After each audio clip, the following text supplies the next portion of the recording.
বন্ধুরা, আজকে একটা নতুন ভিডিওর সাথে আপনাদের সামনে চলে এসেছি। ইন্ট্রো দেওয়ার মতো পরিস্থিতি এখন নেই, রাজ্যের যা অবস্থা।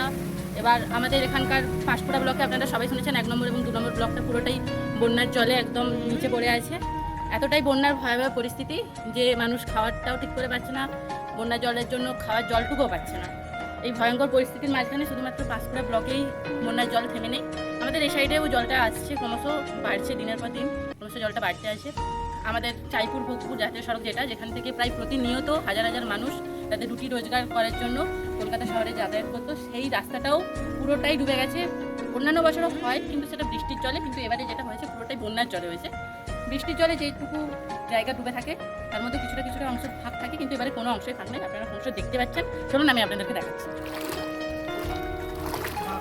এই দেখুন বন্ধুরা, জলের গভীরতাটা ঠিক কতটা আমার পা দেখেই আপনারা বুঝতে পারবেন।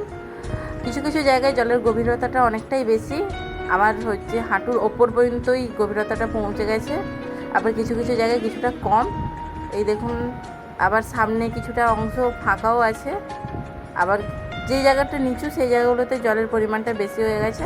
আবার যেই জায়গাটা একটু উঁচু আছে সেই জায়গাটা এখনও পর্যন্ত শুকনো আছে। তবে মনে হয় না যে এটা বেশি দিন শুকনো থাকবে, কারণ জলের গভীরতাটা দিন দিন আরোই বেড়ে চলেছে।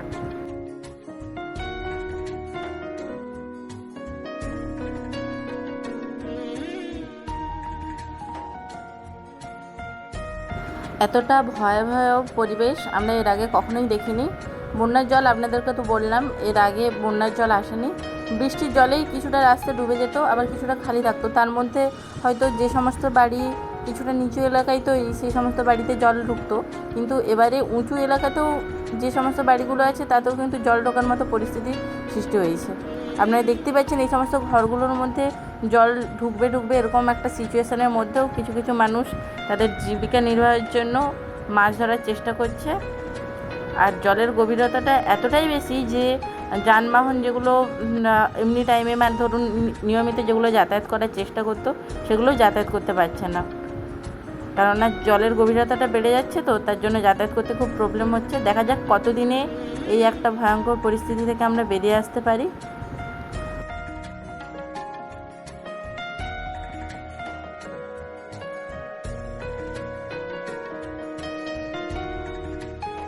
দেখুন বন্ধুরা, এই একটা বাড়ি আপনাদেরকে দেখাচ্ছি, যেটা মাঠের মাঝখানে অবস্থিত।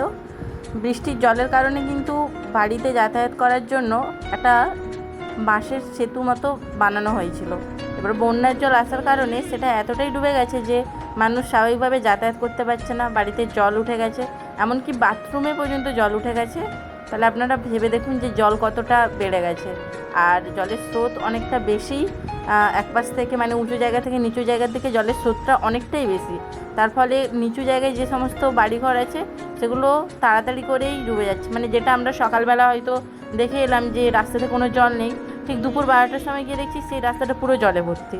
এতটাই জলের গতিবেগ বেড়ে যাচ্ছে ক্রমশ।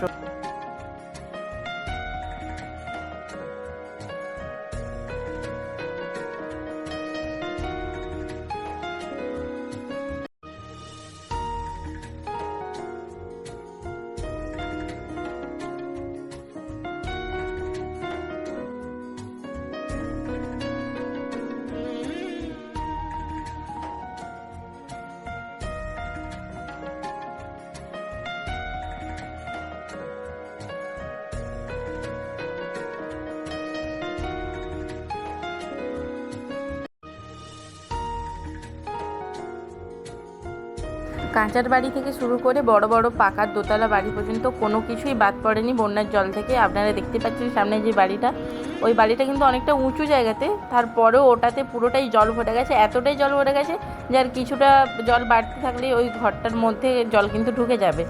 এইরকম একটা ভয়াবহ পরিস্থিতির মাঝখানে মানুষের জীবনযাপন সত্যিই মানে অসম্ভবভাবে দুর্বিষহ হয়ে পড়ছে। জানি না কীভাবে কেমনভাবে জীবনযাপন কাটবে। এর ফলে বাজারেও একটা টান পড়ছে। সাধারণ মানুষ খাওয়ার জন্য যে সমস্ত জিনিসপত্র, আলু থেকে শুরু করে জল, তারপরে বিভিন্ন শাকসবজি, এই সমস্ত কিছু পাওয়া যাচ্ছে না। সমস্ত কিছুটাই একটা কঠিন পরিস্থিতির মধ্যে দিয়ে যাচ্ছে। জল এতটাই পরিমাণ বাড়ে যে আমরা এখনও পর্যন্ত নিশ্চিত না যে এই জলটা কবে কমবে। আদৌ এই সমস্ত যে পুজো বা শুধুমাত্র দুর্গা পুজো নয়, কালী পুজো, লক্ষ্মী পুজো, এই টাইমটাতেও জল কমবে কিনা আমাদের সেটাও নিয়েও অনিশ্চয়তার সৃষ্টি হচ্ছে, তার কারণে জলের গভীরতাটা বেশি তো। আর যদিও বা কমে সেটা অনেকটা টাইম লাগবে, দেখা যাক কি হয়।